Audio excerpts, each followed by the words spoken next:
Everyone welcome back to the channel. और recently मैंने एक चैलेंज स्टार्ट किया था कि मुझे 25 डेज़ 25 व्लॉग्स अपलोड करने हैं और वहाँ पे मैं अपना डेली चोर्स और ये सब चीज़ें दिखाऊंगा क्योंकि मैं कोंकण में रहता हूँ और मेरे गांव में बहुत सारी चीज़ें अच्छी अच्छी देखने को और दिखाने को है। और ये लाइफ भी एक तरह से इंटरेस्टिंग है, जैसे कि आज का दिन। ये एक सफ़ेद जामुन का पेड़ था जो कि मेरे नेबर को थोड़ा सा प्रॉब्लम दे रहा है। टेक्निकली कितना दे रहा है पता नहीं, बट वो बोल तो रहे कि उनको प्रॉब्लम हो रहा है क्योंकि उनके यहाँ के जो पेड़ है छोटे वो बढ़ नहीं रहे, उनको धूप नहीं मिल रही है। तो ये पेड़ उन्होंने हमें काटने को बोला है। सो हम वो आज काट रहे हैं। तो हमने भी आज पेड़ काटने वाले भैया को बुलाया क्योंकि चेन सॉ हमारे पास नहीं है और ये अभी चेन सॉ से काटेंगे। पहले तो इसको ऊपर से बांध रहे हैं ताकि चेन सॉ से काटने के बाद इसको नीचे खींच सके। हमारे बाग में भी 2-4 पेड़ है, जैसे कि अरीठा हो गया, गुलमोहर है, स्वर्ण चंपा है और कड़ी पत्ता है। इफ़ यू डोंट नो कड़ी पत्ता देन यू डोंट नो जैकी श्रॉफ। अरे कड़ी पत्ता कंजूसी जरा भी नहीं है मावशी जी का। Anyways jokes apart, but all I am saying is ये भाई को अभी बुलाया है तो अभी वो काटेंगे।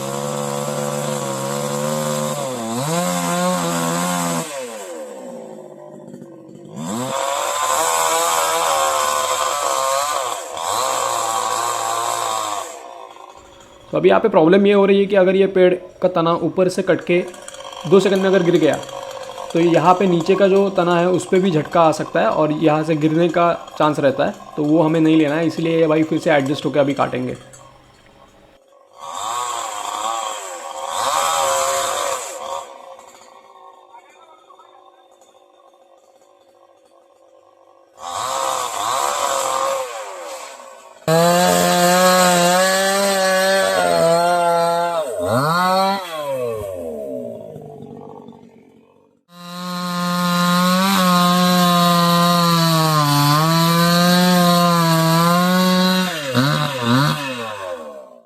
सफ़ेद जामुन का पेड़ काटने के बाद हम लोग आए गुलमोहर की तरफ। और ये काटने में परेशानी ये हो रही थी कि इंटरनेट की वायर बीच में थी और इलेक्ट्रिक के तार भी थे बीच में।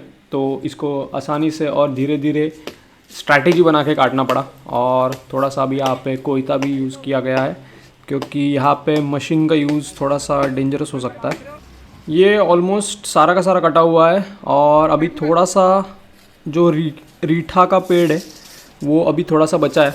तो मैं भाई की हेल्प करने के लिए लग गया और मॉम को बोला आप ही वीडियो बनाओ अभी। तो अभी यहाँ पे प्रोसीजर ये चल रहा है कि जैसे पिछले वाले पेड़ को रस्सी से बांध दिया था ऊपर के एरिया में और बाद में 2 बंदे नीचे से खींचेंगे, एक बंदा बॉटम में कट मारेगा चेन सॉ लेके। वही सेम प्रोसीजर हमने यहाँ पे भी फॉलो की। एक भैया ऊपर चढ़े हुए थे, इन दूसरे भैया ने एक बड़ा सा बैम्बू स्टिक लेके उनको रस्सी प्रोवाइड की और वो ऊपर में रस्सी बांध देंगे और फिर वो नीचे उतरेंगे पेड़ से और चेन सॉ से बॉटम में कट मारेंगे, हम खींचेंगे। वहाँ का सारा काम निपटा के हमने स्वर्ण चंपा और कड़ी पत्ता के पेड़ को भी थोड़ा सा काटा क्योंकि वो भी इलेक्ट्रिकल वायर्स को थोड़ा सा प्रॉब्लम दे रही थी। तो उनको काटना काफ़ी ज़रूरी था वरना बाद में कोई एक्सीडेंट्स ना हो, इसके लिए वो एक लिया हुआ स्टेप था। बाद में भैया चले गए और फिर हमने जो साफ़ सफाई का काम था वो शुरू किया। मैं और माँ ने जो भी शाखाएं थी वहाँ पे पत्ते वत्ते पड़े थे उनको 2 हिस्सों में बांटना शुरू किया। एक तो जलाऊ लकड़ी को अलग करना और दूसरे जो यहाँ के शाखाएं होती है इन पेड़ों की वो हम बारिश में जब खीरे की खेती करते हैं और खीरा या फिर लौकी और परवल ऐसे सारे सब्जियों की खेती जब की जाती है तब ये शाखाएं यूज़ करके यहाँ पे एक प्लेटफॉर्म बनाया जाता है जिस पे उन खीरे के वगैरह बेल चढ़ सके। तो अभी ये सारी शाखाएं हमें स्टोर करनी पड़ेंगी बाग में कहीं पे। और वो जो सारी लकड़ियाँ भी हमने काट के रखी है जलाऊ, ये भी अच्छे से सुखा के रखनी पड़ेंगी ताकि वो बारिश में जलने के लिए रेडी रहे।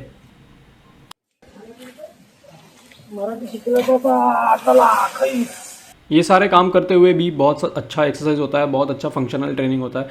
सो if you guys are from village, आप भी कई गाँव से हो तो डोंट हेजिटेट यार, थोड़ा बहुत ऐसे भी काम करने चाहिए। इसमें कुछ कम काम कोई भी हो, कम या फिर ज़्यादा या फिर अच्छे दर्जे का, ऐसा कुछ नहीं होता। काम काम होता है और अपने घर में काम करने में क्या ही शर्म।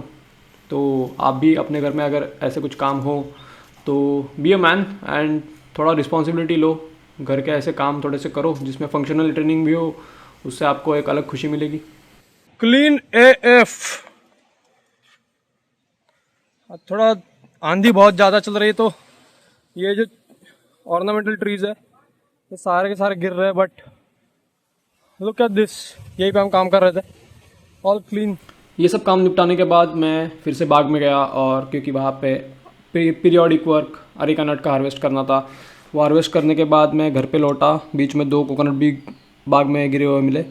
कल का व्लॉग अगर आपने नहीं देखा था तो हमारे यहाँ पे कोकोनट हार्वेस्टिंग के लिए नाना मामा आया था, और उसने ये कोकोनट, जो कि हमारे यहाँ पे मराठी में शहाड़ कहते हैं, मतलब बेसिकली मलाई वाला कोकोनट, तो वो भी उसने यहाँ पे गिरा के रखा था। तो मैं आज वही पीने वाला हूँ, और ये आया कोकोनट वाटर।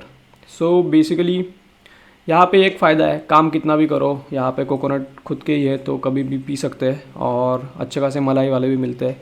और पानी खैर इतना स्वादिष्ट नहीं था, क्योंकि एक पर्टिकुलर ब्रीड का कोकोनट लगाना पड़ता है for sweetness of the water, but हमारे यहाँ पे तो ये सारे नॉर्मल कोकोनट्स है, तो इतना स्वीट वाटर नहीं है, but it has the good nutrition that you need. और एक कोकोनट में अच्छी खासी मलाई निकली, दूसरे में तो थोड़ा सा नारियल अभी बन रहा है, तो इसकी एक जो लेफ़्ट में उसकी चटनी बनेगी, और एक तो मैं खाऊंगा। टर्न्ड आउट मैं कोकोनट जब खाने बैठा था तो बिल्लियाँ भी मुझे परेशान कर रही थी, एंड मैंने अपने 26 साल के एक्सपीरियंस में कभी बिल्ली को कोकोनट खाते ही नहीं देखा है। ये भी कलयुग के बिल्ले हैं, तो पता नहीं क्यों ये भी मेरे साथ कोकोनट खाने के लिए बैठ गए, और मैंने 1-2 ऐसे ही पीस डाल दिए उनके सामने, तो एक बिल्ली ने एक्चुअली में कोकोनट खा दिया। मैंने कभी नहीं देखा है, अगर आपने देखा है तो कमेंट करना।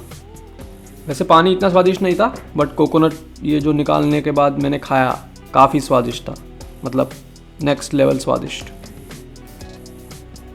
तो कोकोनट खाने के बाद मैंने ये वड़े खाए, इसको बोलते हैं भाजणी से या फिर भोकाचे वड़े। Marathi people know this, basically this is multigrain आटा, और उसके ये वड़े बनते हैं।